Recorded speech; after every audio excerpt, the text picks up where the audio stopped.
ঠাকুরের কথা বলতে গেলে ঠাকুরকে একবার জিজ্ঞেস করা হয়েছিল যে ঠাকুর আপনার জীবনী লিখবো, কেমন করে লিখবো?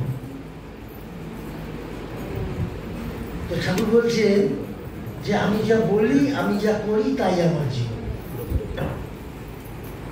তারপরে ঠাকুর বললেন যে তখন আমার 3 বছর কি 3.5 বছর বয়স। শরৎকালের সকাল, ঘরের দরজা খুলে বেরিয়ে এসেছি ভোরবেলা, দেখি ঘাসের ওপরে শিশির বিন্দু জমা পড়ে আছে, আর রোদ সূর্যর যে কিরণ আসছে সেই শিশির বিন্দুর মধ্যে পড়ছে, আর ওটা চকচক করছে, একেবারে মতির মতন চকচক করছে।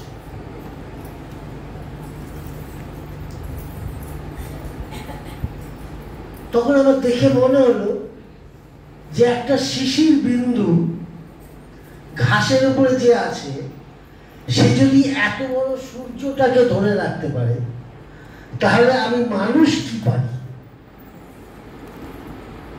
আমরা সবাই মানুষ জন্ম নিয়ে এসেছি, তাহলে মানুষ কি করতে পারি?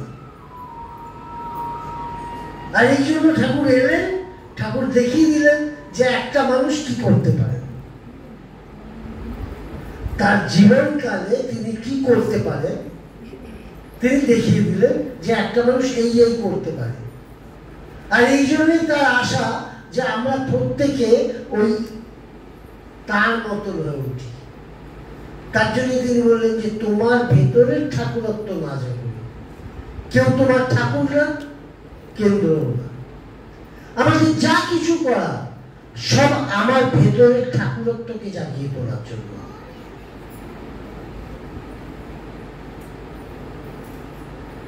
আজ ভাদ্র মাস তো ঠাকুরের শুভ জন্মমাস, ঠাকুরের গল্প বলাই ভালো, অন্য কথায় না গিয়ে। ঠাকুর কেমন ভাবে ভাবতেন আর কেমন ভাবে করতেন, সমস্ত নেগেটিভকেও পজিটিভ ভাবে ভাবতেন। একজন বুড়ি মা, শৈলমা নাম ছিল, তখন আশ্রমে জল ছিল না, জল খুব কষ্ট, দূর থেকে জল নিয়ে আসতো। তো দুয়ারটি জল নিয়ে আসছে। তো সেদিন আশ্রমে কোনো একটা ঘটনা ঘটেছে, আর সেই ঘটনায় বিভিন্ন লোক এক এক জায়গায় জটলা করেছে, আর জটলা করে করে নিজেদের মধ্যে গল্প করছে। তো এই বুড়িমা ভাবলো যে কি কি গল্প হচ্ছে সব শুনবে, বালতি দুটো রেখে আর সেই জটলার মধ্যে গিয়ে গল্প শুনতে লেগেছে। খানিক্ষণ পরে একটা গরু এসে ওই জলে মুখ দিয়েছে, আর যেই জলে মুখ দিয়েছে তখন বুড়িমা করলেন কি, যত গালাগালি আছে ভেতর থেকে সবকিছু গরুকে দিতে শুরু করলেন। অনেক কষ্ট করে জল নিয়ে এসছে, গরুটা মুখ দিয়ে নষ্ট করে দিয়েছে, তবে গরুকে গালাগালি দিতে শুরু করলেন। ঠাকুর হেসে দিয়ে বললেন, এই তো তোর সৌভাগ্য, এমনি তো গরুকে জল দিবি না, গরুটা এসে তোর কাছে জল খেয়ে গেল। আমরা কজন এমন ভাবে ভাবতে পারি? এই যে নেগেটিভকে পজিটিভ ভাবে ভাবা, প্রত্যেকটা জিনিসটার মধ্যে একটা পজিটিভ ভাবনা নিয়ে এসে ভাবা, একমাত্র তিনিই পারেন। আর তাকে ধরে চললে পরে তখন আমার মধ্যেও ওটা গজিয়ে ওঠে। ঠাকুরের 3 পুত্র ছিলেন,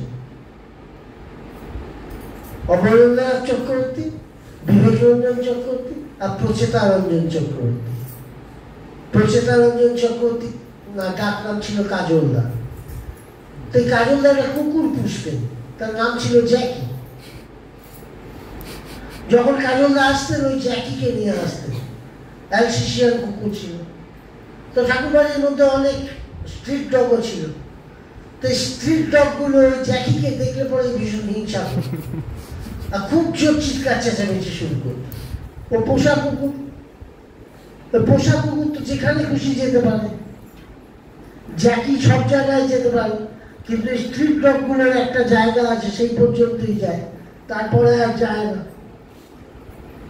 একদিন কি হয়েছে, ওই জ্যাকি এসেছে আর অন্য স্ট্রিট ডগ গুলোকে খিদে ধরেছে। ঠাকুর দূরে বসে আছেন না, দেখছে। খানিক্ষণ পরে জ্যাকি একটা রাস্তা খুঁজে পেয়েছে আর ছুট মেরেছে, ছুটে গিয়ে ঠাকুরের খাটিয়ার তলায় গিয়ে বসে।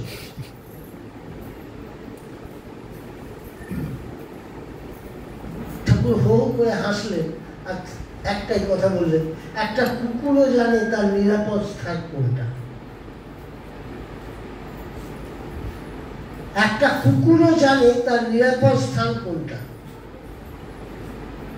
তা আমরা বলি দুর্ভাগ্যবান যে অনেক উচ্চ শ্রেণী উচ্চ কোটিতে জন্ম হয়েছে মানুষ জন্ম, ঠাকুর পাওয়ার পরেও আমি বোধ করতে পারছি না যে আমার নিরাপত্তাটা কোথায়। আমরা এখনো ভাবছি যে ঠাকুর ধরে চললে পরে ঠিক থাকবো তো। 25 বছর দীক্ষা নিয়েছেন, তবুও দেওঘর ছুটে যেতে হচ্ছে। আমার বাড়িতে আমার মেয়ে কথা শুনছে না, আমার বউয়ের সঙ্গে আমার মিলছে না, আমার শরীর খারাপ, আমার এটা আমার সোটা নিবেদন করতে হচ্ছে। কিসের ঠাকুর ধরলাম? যদি ঠাকুর ধরে আমি সচেতন না হলাম, আমার বুদ্ধি যদি তীক্ষ্ণ না হলো, তাহলে ঠাকুর ধরা করলাম নেই। এবার এরকম বিভিন্ন মানুষকে আচার্যদের হয়তো আমাদের কাছে পাঠানো, বহু মানুষকে জিজ্ঞেস করেছি যারা দীক্ষা নিয়েছেন। হ্যাঁ নিয়েছি। কত বছর? না 20 বছর। নিরামিষ খান? হ্যাঁ শুক্রবারে নিরামিষ খাই।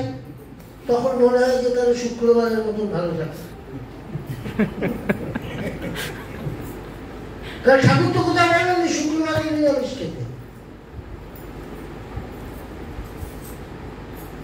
ঠাকুর কি বলে দিয়েছেন শুক্রবারে নিরামিষ খেতে? ঠাকুর তো বলেননি। ঠাকুর বলেছেন নিরামিষ যদি খাও তোমার সাধন ভজনের জন্য সুবিধা হবে। আসলে খাদ্য খানাগুলো সবকিছুই আমার শরীরের সঙ্গে নির্ভর করে। আমি তা না শুনে ওই একটা নিজের বুদ্ধি মতন বানিয়ে ফেললাম, শুক্রবারে আমি নিরামিষ খাওয়া শুরু করলাম। তাই আমার ভালো থাকাটাও শুক্রবারের মতন ভালো থাকা। আমি যতটুকু করলাম ততটুকু হলো, আমার করা নেই তাই হলো না। আমরা আজকে ডিপি ওয়ার্ক করে দৌড়াচ্ছি তো। শেষ একটা গল্প বলে, ছোট্ট গল্প বলে শেষ করে দিই, সবসময় বেশি কথা বলার জায়গায় নেই। পদ্মা নদীর ধারে ঠাকুর বসে আছে, হঠাৎ এক মাঝি বাঁচাও বাঁচাও করে চিৎকার করেছে। দেখা গেল নদীতে বান এসেছে, মাঝির নৌকো প্রায় ডুবে ডুবে অবস্থা। ঠাকুর ব্যস্ত হয়ে পড়লেন। ঠাকুরের সঙ্গে যিনি বসেছিলেন তিনি ঠাকুরের ব্যস্ততা দেখে দৌড়ে আশ্রমের মধ্যে গিয়ে একটা মোটা দড়ি নিয়ে এলেন, আর সেই দড়িটা একটা গাছের সঙ্গে বাঁধলেন, আর দড়ির অপর প্রান্ত ছুঁড়ে দিলেন নদীর ওপরে। মাঝি কোন রকমের নদীতে দড়িটা পেল, দড়িটা ধরে আস্তে আস্তে পাড়ে এসে উঠল। এই পাড়ে এসে ওঠার পরে ঠাকুর ওই ভক্ত যিনি বসেছিলেন তাকে জিজ্ঞেস করলেন, দাদা ব্যাপারটা কি হলো? উনি হাত জোর করে বললেন, আজকে ঠাকুর আপনি না থাকলে এই মাঝি বাঁচত না। ঠাকুর বললেন, সে তো বুঝলাম, কিন্তু আরো একটু ভেবে দেখে। খানিকক্ষণ ভাবা যাবার পরে উনি বললেন, ঠাকুর এই যে দড়িটা ছিল, এই দড়িটা না থাকলে মাঝি বাঁচত না। ঠাকুর বললেন, এটাও ঠিক বলেছে, আরো একটু ভেবে দেখে। আরো একটু ভেবে টেবে নিয়ে উনি বললেন, ঠাকুর এই গাছটা ছিল, এই গাছটা না থাকলে মাঝি বাঁচত না। ঠাকুর বললেন, এটাও ঠিক বলেছেন, আরো একটু ভেবে দেখে। আরো একটু ভেবে টেবে নিয়ে বললেন, ঠাকুর এই যে গাছের সঙ্গে গিটটা দেওয়া হয়েছিল, এই গিটটা না দিলে ওই মাঝি বাঁচত না। ঠাকুর আস্তে করে বললেন, গিটটা যদি ঢিলে হতো তাহলে?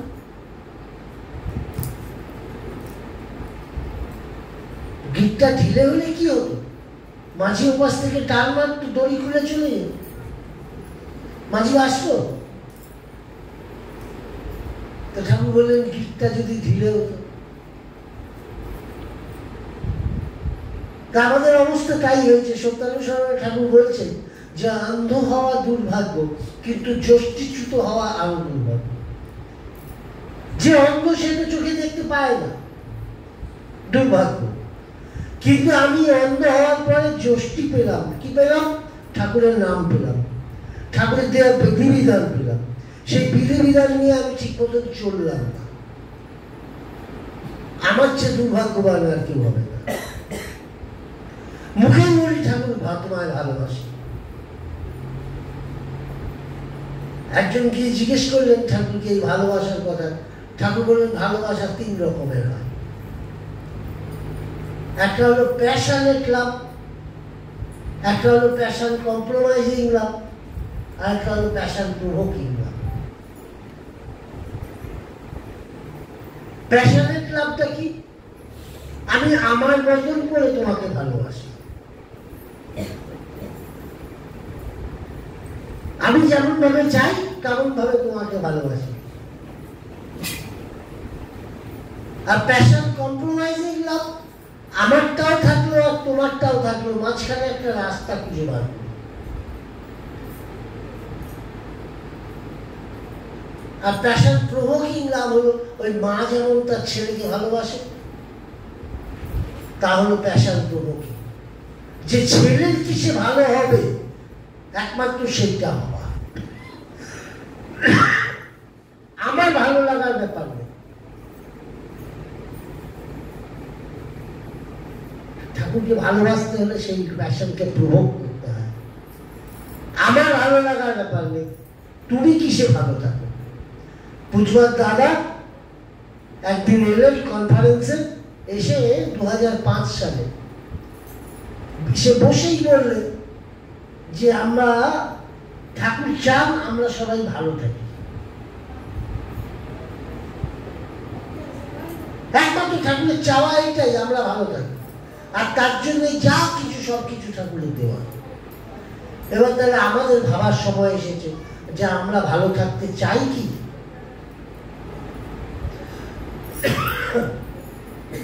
আমরা যদি ভালো থাকতে চাই তাহলে একমাত্র ঠাকুর এই ব্যাপারে একটা গল্প বলছে যে আমাদের প্রার্থনাটা ঠিক হওয়ার আগে। কেমন প্রার্থনা? আমরা ঠাকুরের কাছে কি প্রার্থনা করি? যে আমি কিছু জানি না, আমি দীন, আমি হীন, আমি দুঃখী, আমি পাপী, আমাকে উদ্ধার করো, এই প্রার্থনা করি তো। ঠাকুর বললেন আমিও ওরকম